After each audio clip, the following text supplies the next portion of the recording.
Hello students, this is DJ sir and we will start with physical chemistry of class 12th.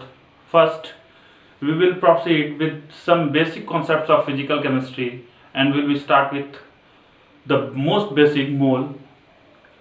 हम लोग जानते हैं कि यदि हमको मैथमेटिक्स का कैलकुलेशन करना है तो हमें 1 2 3 4 आना चाहिए। सिमिलरली यदि हमें केमिस्ट्री का कैलकुलेशन करना है तो हमें मोल आना चाहिए।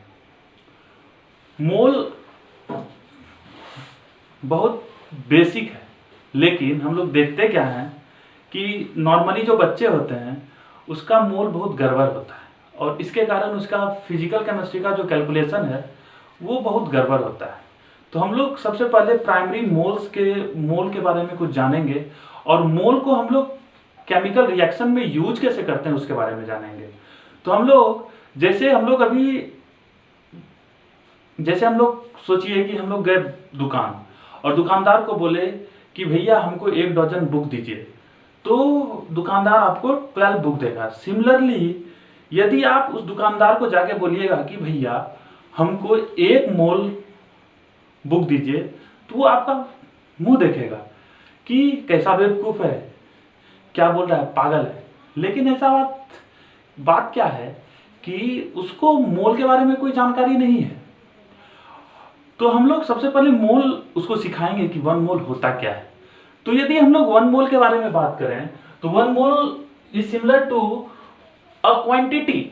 जैसे कि हम लोग जानते हैं कि 1 डजन इक्वल टू 12 आइटम्स होता है। सिमिलरली यदि 1 मोल के बारे में बात करेंगे तो 1 मोल का मतलब होता है 6.023 इंटू 10 टू द पावर 23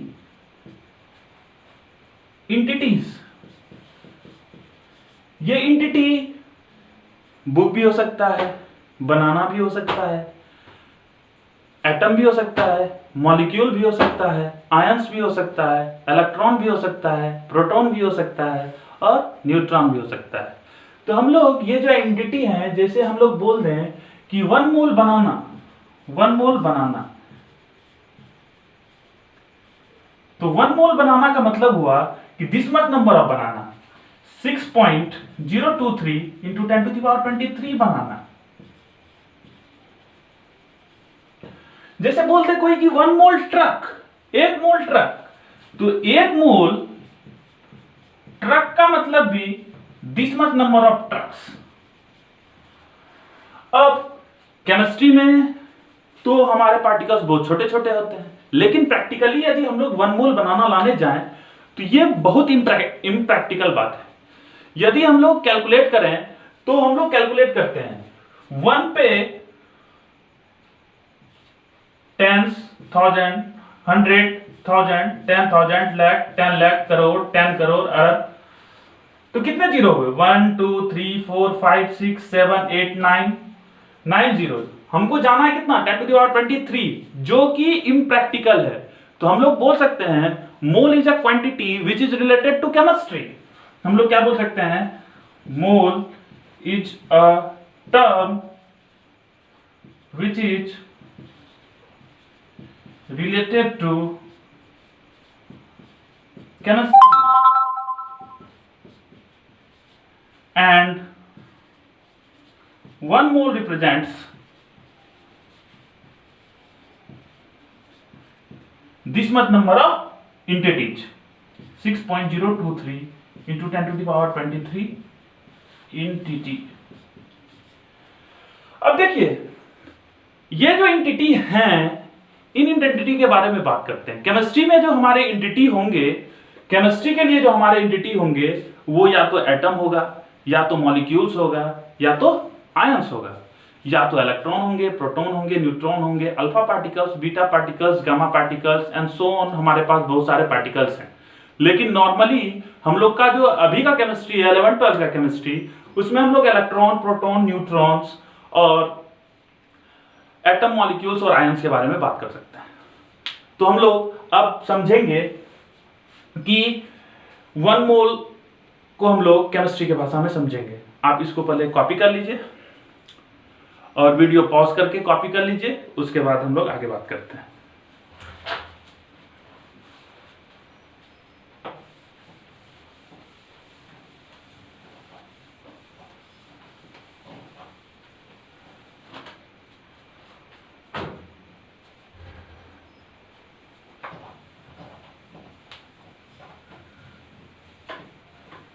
आज फर्स्ट वीडियो है तो हो सकता है कि इसमें थोड़ी खामी होंगी, एक दो दिन में ये वीडियोस ठीक हो जाएंगे, उसके बाद आपको कोई दिक्कत नहीं होगा। तो हम लोग बात करते हैं 1 मोल का। तो केमिस्ट्री में 1 mole equal to 6.023 into 10⁻23 entity. ये इंटिटी क्या हो सकते हैं? या तो एटम होगा, या तो मॉलिक्यूल होगा, या तो आयंस होंगे, या तो इलेक्ट्रॉन्स होंगे, या तो प्रोटॉन्स होंगे, या तो न्यूट्रॉन्स होंगे। अब देखिए हम लोग को 1 मोल का मतलब समझ में आ गया। 1 मोल का मतलब होता है 6.023 इंटू 10⁻23। अब इस मोल को हम लोग यूज कैसे करेंगे हमारे केमिस्ट्री के कैलकुलेशन में? तो हम लोग उसके लिए 3 बेसिक फार्मूला पढ़ेंगे, और जितने भी मोल के क्वेश्चन होंगे मोल में चेंज करने के लिए, या मोल जब हम लोग यूज करेंगे केमिकल रिएक्शन में, तो हमें बस वही 3 बेसिक फार्मूला को यूज करना है। और एक तो आपको आता ही होगा यूनिटरी मेथड, कि यदि 1 केले का दाम 5 रुपया है तो 10 केले का दाम कितना होगा? ऑब्वियसली 10 रुपया होगा, जैसा कि आप लोग जानते हैं। तो हम लोग बात करते हैं उसी के बारे में। तो हम लोग basic formula for the calculation of मोल को देखते हैं। फॉर्मूले फॉर द कैलकुलेशन ऑफ मोल। हमारा सबसे पहला फार्मूला जो है, व्हेन मास इज गिवन।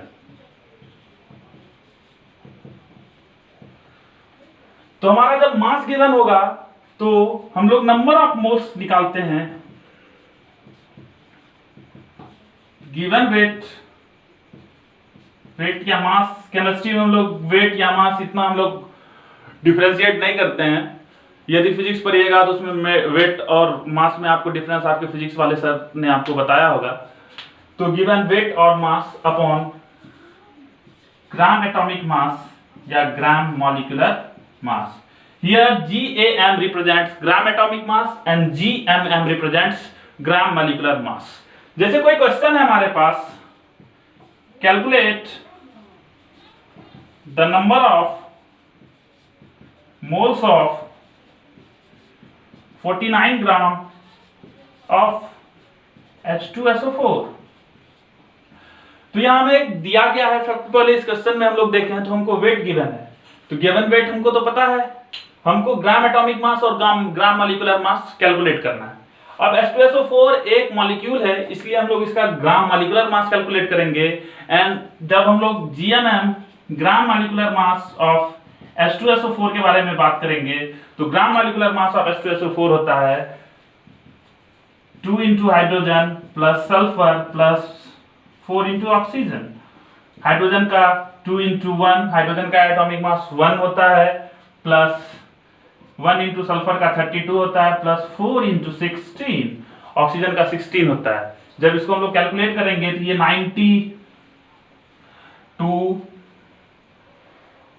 64 64 65 66 66 67 68 98 ग्राम।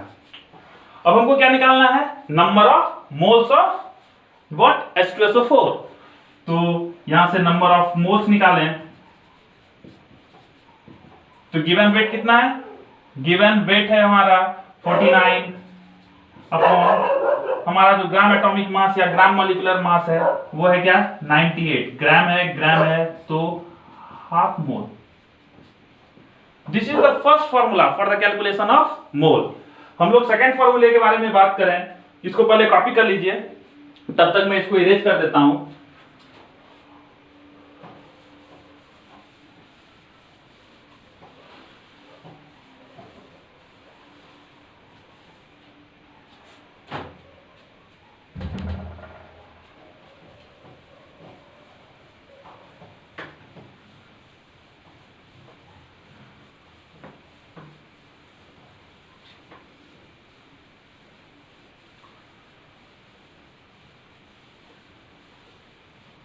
हम लोग सेकेंड फॉर्मूले के बारे में बात करते हैं, जब when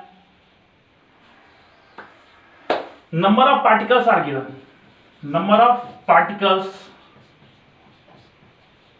are given, जब पार्टिकल गिवन होगा तो number of moles equal to होता है given number of particles chemistry में हमारे पार्टिकल्स क्या होंगे, इलेक्ट्रॉन होगा, प्रोटॉन होगा, न्यूट्रॉन होगा, एटम होगा, मॉलिक्यूल होगा, आयन होगा, और इसको हम लोग डिवाइड कर देंगे 6.023 इंटू 10 टू द पावर 23।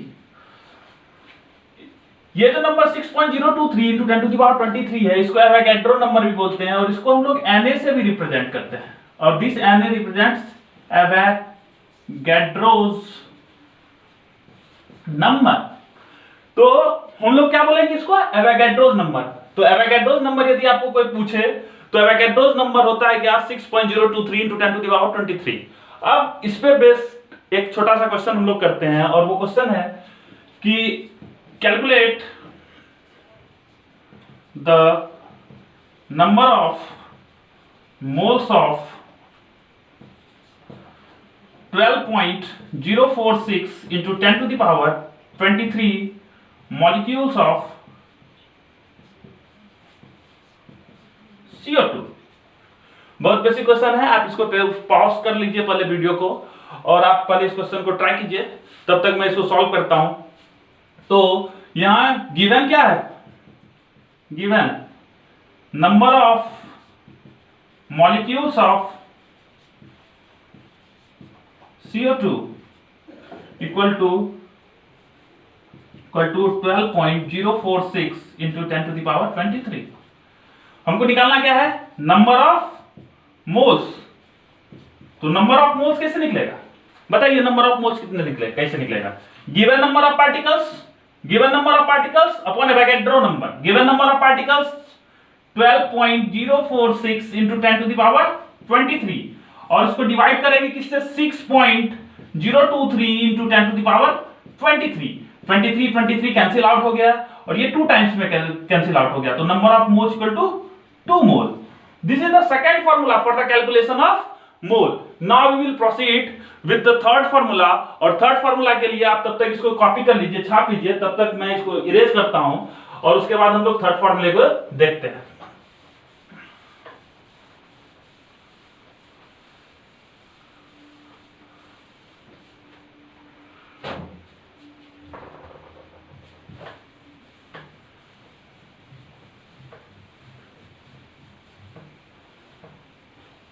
आज फर्स्ट वीडियो होता है, हो सकता है कि इसमें बहुत खामी आपको मिले, तो उस खामी को माफ कीजिएगा, काहे कि पहली बार वीडियो बना रहे हैं। हाँ, जैसे जैसे वीडियो बनाते जाएंगे थोड़ा थोड़ा सीखते जाएंगे। आप लोग भी सजेशन दीजिएगा कि क्या खराबी है, क्या अच्छाई है इसमें, तो हम लोग को आगे जो भी इसमें खराबी होगा उसको हम लोग दूर करने की कोशिश करेंगे। अब थर्ड फार्मूला के बारे में बात करते हैं। Third formula, this formula is valid for gases only. हम लोग सबसे पहले बात करते हैं, यहाँ इस फार्मूले को बात करने से पहले हमको बात करना पड़ेगा एसटीपी और एनटीपी।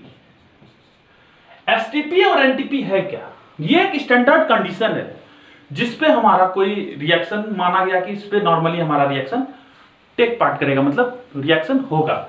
एसटीपी का मतलब होता है स्टैंडर्ड टेम्परेचर एंड प्रेशर, और एनटीपी का मतलब होता है नॉर्मल टेम्परेचर एंड प्रेशर।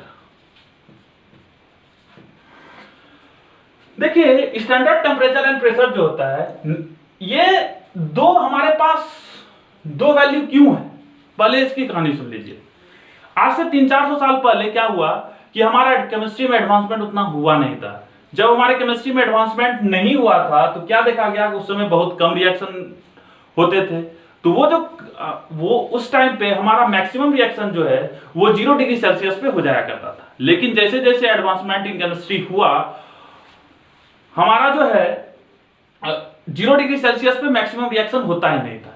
अब ये रिएक्शन होता ही नहीं था तो लोगों को लगा कि कोई एक नया स्टैंडर्ड कंडीशन बनाना चाहिए जिसपे हमारा रिएक्शन टेक पार्ट करे, और देखा क्या गया कि 25 डिग्री सेल्सियस जो कि हमारा रूम टेम्परेचर है उस पर रिएक्शन होने लगा। तो हम लोगों ने क्या किया कि जब दो स्टैंडर्ड हमारे पास हो गए, एक तो बहुत इनिशियल फेज ऑफ केमिस्ट्री था, उस समय सारे बुक में लिखा गया एसटीपी, फिर एसटीपी पे रिएक्शन हुआ नहीं तो हम लोगों ने क्या डिफाइन कर दिया, एनटीपी। तो स्टैंडर्ड टेम्परेचर एंड प्रेशर का मतलब होता है कि इस समय हमारा जो टेम्परेचर है वो 0 डिग्री सेल्सियस है, और 0 डिग्री सेल्सियस इक्वल टू क्या होता है, 273 कैलोरी।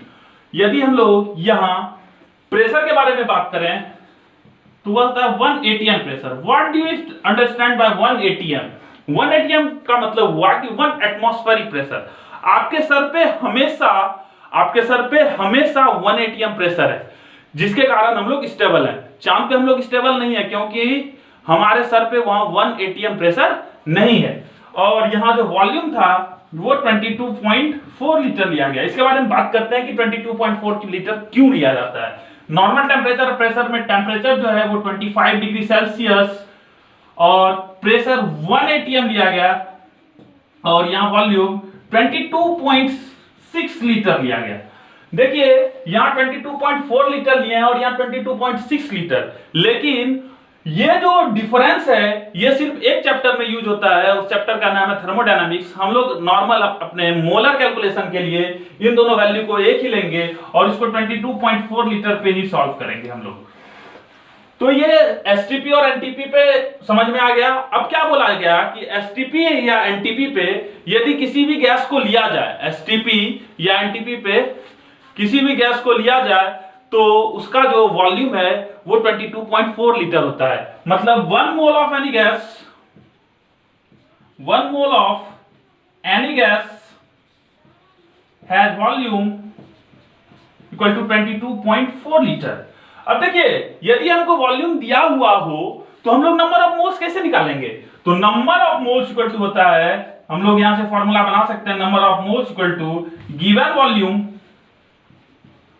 एट STP और NTP अपॉन 22.4 लीटर। अब देखिए हमारे पास एक नया फॉर्मूला और हो गया, लेकिन इस फॉर्मूले को लगाने के लिए हमको एक बात याद रखना पड़ेगा कि यह फॉर्मूला सिर्फ और सिर्फ वैलिड है किसके लिए? गैसेस के लिए। हमारे पास यदि वॉल्यूम आएगा तो हम लोग गैस के बारे में बात करेंगे और गैस के लिए ये फॉर्मूला लगाएंगे। हम सॉलिड या लिक्विड फेज में यदि कोई भी कंपाउंड है तो हम इस फॉर्मूले को उसके मोलर कैलकुलेशन के लिए यूज नहीं करेंगे। तो हम लोग यदि इस पे क्वेश्चन कर लें कि हमारे पास 44.8 लीटर ऑफ CO2 दिया हुआ है, कहता है कि नंबर ऑफ मोल्स निकालो। तो number of moles equal to क्या होगा? गिवन वॉल्यूम एट एसटीपी और एनटीपी। गिवन वॉल्यूम कितना दिया हुआ है? 44.8 लीटर और उसको डिवाइड कर देंगे 22.4 लीटर, तो ये 2 मोल्स हो जाएगा। तो ये नॉर्मल हमारा मोल था, क्योंकि मोल पे हम लोग जो है हमारा जो मोल है उसमें हम लोग क्वेश्चन को कैसे सॉल्व करेंगे। हमारा जो क्वेश्चन है कॉम्प्लेक्स कब होता है? जब कि हमें एक यूनिट में क्वेश्चन दिया हुआ हो और अनदर यूनिट में निकालना हो। जैसे वेट हमको दिया हुआ हो और हमको वॉल्यूम निकालना हो किसी भी कंपाउंड का, तो हम लोग उसके लिए क्या करते हैं, एक चार्ट बना लेते हैं और उस चार्ट के हिसाब से समझते हैं कि हमको क्वेश्चन को कैसे क्रैक करना है। तो आप इसको कॉपी कर लीजिए, मैं इसको इरेज करता हूं।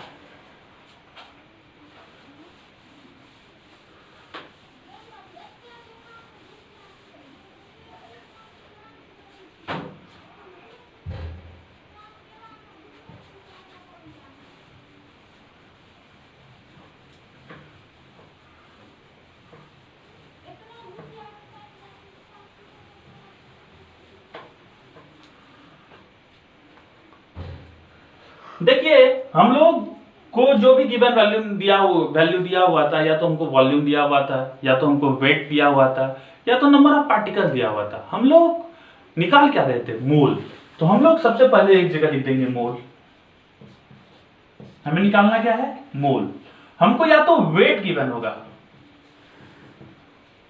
क्या गिवन होगा? वेट।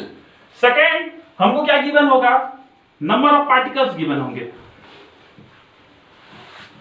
क्या गिवन होंगे, नंबर ऑफ पार्टिकल्स। या तो क्या गिवन होगा, वॉल्यूम एट एसटीपी या एनटीपी। हमको क्या गिवन होगा, वॉल्यूम एट एसटीपी और NTP.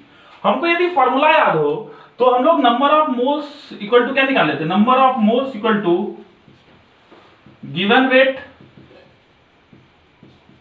Upon gram atomic mass या ग्राम मॉलिक्यूलर मास। तो यदि हमको वेट से मोल पे जाना है, मतलब वेट दिया हुआ हो और मोल पे जाना है, तो हमको क्या करना पड़ेगा, divided by gram atomic mass या ग्राम मॉलिक्यूलर मास। अब देखिए, यदि हमको मोल से गिवन वेट पे जाना होगा तो हमको इसको क्रॉस मल्टीप्लाई करना पड़ेगा। नंबर ऑफ मोल्स को ग्राम एटॉमिक मास से या ग्राम मॉलिक्यूलर मास से मल्टीप्लिकेशन करना पड़ेगा। तो यदि हमको मोल पे जाना है तो हमको क्या करना पड़ेगा, multiply by gram atomic mass या ग्राम मॉलिक्यूलर मास।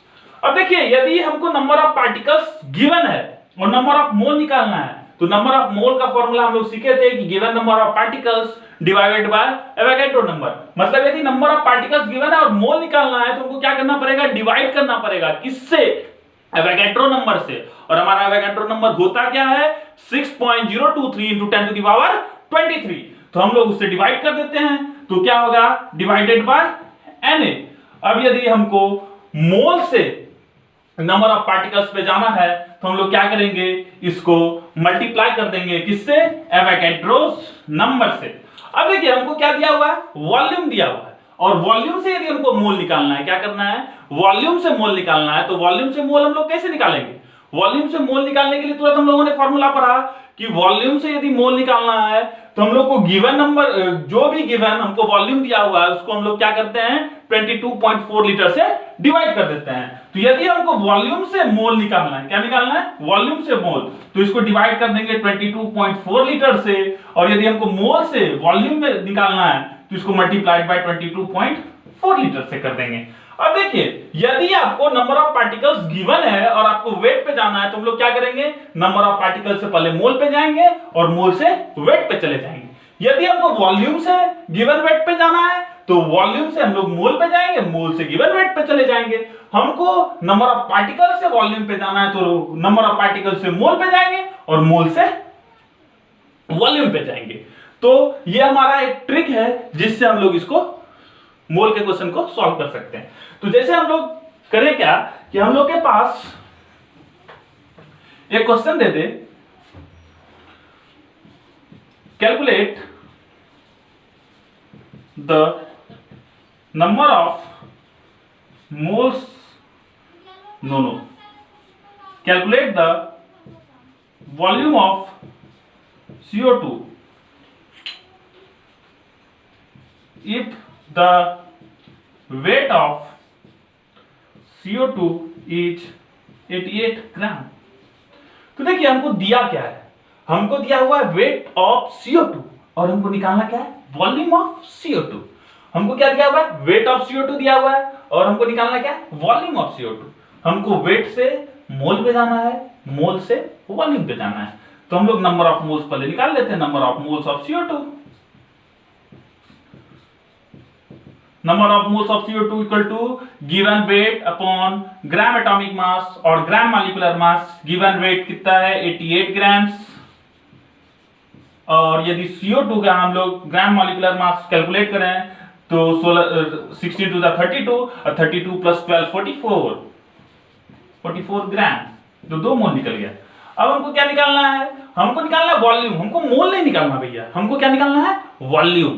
तो हम लोग वॉल्यूम कैसे निकालेंगे, तो हम लोग क्या करते हैं, वही फॉर्मूला लगाते हैं, मोल से हमको कहां जाना है, वॉल्यूम पे। तो volume of CO2 equal to क्या होगा, जो भी हमको मोल दिया हुआ है उसको किससे, 22.4 लीटर से मल्टीप्लाई कर देंगे।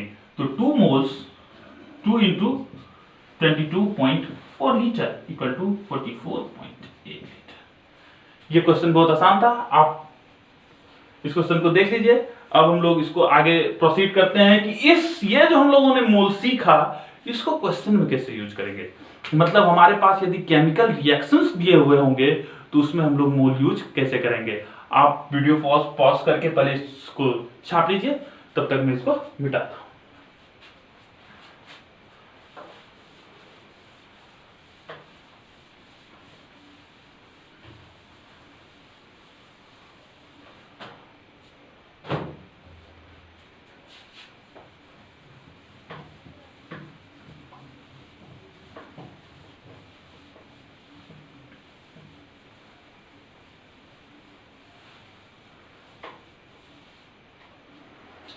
अब देखिए कोई केमिकल रिएक्शन लिखते हैं, जैसे हम लोग हमेशा पानी पीते हैं। पानी पीते हैं तो पानी कैसे बनता है, हाइड्रोजन और ऑक्सीजन को मिलाते हैं और पानी बनता है। तो H2 प्लस O2 देता है वाटर। क्या ये एक बैलेंस केमिकल इक्वेशन है? नहीं, ये बैलेंस केमिकल इक्वेशन नहीं है। बैलेंस केमिकल इक्वेशन वैसा इक्वेशन होता है जिसमें राइट हैंड साइड जितने भी हमारे पास एटम्स हो उतने ही लेफ्ट हैंड साइड भी। यहाँ हमारे पास 2 हाइड्रोजन है, इधर भी 2 हाइड्रोजन है, यहाँ 2 ऑक्सीजन है, लेकिन यहाँ 1 ऑक्सीजन है। हमको ऑक्सीजन बैलेंस करना है। ऑक्सीजन बैलेंस करने के लिए यहाँ से 2 मल्टीप्लाई कर दिया, ऑक्सीजन बैलेंस हो गया। लेकिन ऑक्सीजन बैलेंस होने के साथ साथ हाइड्रोजन अनबैलेंस हो गया। यहाँ हाइड्रोजन 4, इधर 2 है, तो हम लोग यहाँ 2 लिख देते। This is a balanced chemical equation. BCE represents balanced chemical equation. अब देखिए इस इक्वेशन को पढ़ेंगे कैसे। इसको यदि हम लोगों ने पढ़ना सीख लिया तो हमारा बहुत बड़ा बोझ हमारे सर से उतर जाएगा। लेकिन इस बोझ को उतारने के लिए आपको इस रिएक्शन को समझना पड़ेगा। देखिए यहाँ 2 और इसके जगह यहाँ 1, ये सारे जो नंबर्स हैं ये स्टोइकोमेट्रिक कोएफिशिएंट कहलाते हैं। क्या कहलाते हैं? Stoichiometric coefficient. और ये स्टोइकोमेट्रिक कोएफिशिएंट ये बताता है कि किस मोलर रेशियो में हमारा रिएक्शन रिएक्ट करके हमारा रिएक्टेंट रिएक्ट कर रहा है और प्रोडक्ट फॉर्म कर रहा है। यदि देखें तो यहाँ कितना लिखा हुआ है 2, तो हम लोग बोलेंगे 2, इसको पढ़ेंगे 2 mole of H2 react with 1 mole of O2 and produces 2 mole of H2। क्या पढ़ेंगे? 1 mole of H2 reacts with 2 mole of 2 moles of H2 react with 1 mole of O2 and produces 2 moles of H2। अब आप बोलिएगा कि sir इसको हम लोगों ने पढ़ा तो हमको कुछ नहीं समझ में आया। अब देखिए इसको हम लोग यूज करते हैं क्वेश्चन में। जैसे क्वेश्चन दे दे, यही हम लोग क्वेश्चन लेते हैं कि 4 moles of H2 reacts with O2 and produces water। Water मतलब H2O। कहता है calculate the wait of H2O formed. ठीक है, क्वेश्चन हम लोगों ने देख लिया। देखिए इस क्वेश्चन को देखने के साथ आपको एक चीज समझ में आना चाहिए कि आपको आपके बचपन का सीखा हुआ यूनिटरी मेथड याद होना चाहिए। यूनिटरी मेथड क्या हुआ? यदि क्वेश्चन आपको बचपन में अभी आपको पूछा जाए कि यदि 1 केले का दाम 2 रुपया है तो 4 केले का दाम कितना होगा, तो आप क्या बोलिएगा? 10 रुपया? नहीं भैया, कितना? 8 रुपया। क्या है कि 1 केले का दाम 2 रुपया है। किसी बच्चे को बोल देंगे तो वो भी बता देगा कि उसको दुकान भेजेंगे, एक टॉफी का कीमत 2 रुपया था, बोलेंगे कि 4 टॉफी ला, तो उसको कितने पैसे चाहिए होंगे? वो 8 रुपये मांगेगा। सिमिलरली हम लोग को यहाँ यूनिटरी मेथड यूज करना है। क्या करना है? Unitary method. हम लोग इस रिएक्शन को देख के ये तो लिख सकते हैं कि 2 मोल ऑफ H2, ये जो है 2 mole of H2 produces 2 mole of H2O। तो सिंस इसीलिए 1 mole of H2 produces 1 mole of H2O, इसीलिए 4 मोल कितना करेगा? 4 मोल ऑफ H2O। देखिए हम लोगों ने 4 मोल ऑफ H2O निकाल लिया, लेकिन हमारा जो क्वेश्चन है कि वेट ऑफ H2O फॉर्म। तो अभी तुरंत हम लोगों ने जाना, यदि हमको मोल ऑफ H2O पता है तो वेट ऑफ H2O निकाल सकते हैं। तो weight of H2O equal to होगा number of moles into GAM और GMM। बताइए यहाँ GAM होगा ग्राम एटॉमिक मास होगा कि ग्राम मॉलिक्यूलर मास। H2O एक मॉलिक्यूल है। क्या है? मॉलिक्यूल। ये कॉम्बिनेशन ऑफ एटम्स से बना हुआ है, इसीलिए एक मॉलिक्यूल है। तो यहाँ हम लोग यूज क्या करेंगे? ग्राम मॉलिक्यूलर मास। तो हमारा नंबर ऑफ मोल्स 4 और H2O का यदि ग्राम मॉलिक्यूलर मास कैलकुलेट करें तो ये हो जाएगा 18। तो कितना हो जाएगा? 72 ग्राम। क्या ये कैलकुलेशन कोई दिक्कत है? इस कैलकुलेशन में आप इसको छाप लीजिए, इसको छाप लीजिए। स्क्रीनशॉट करना है तो स्क्रीनशॉट कर लीजिए। हम लोग इसको मिटा के अगले क्वेश्चन के तरफ जाते हैं।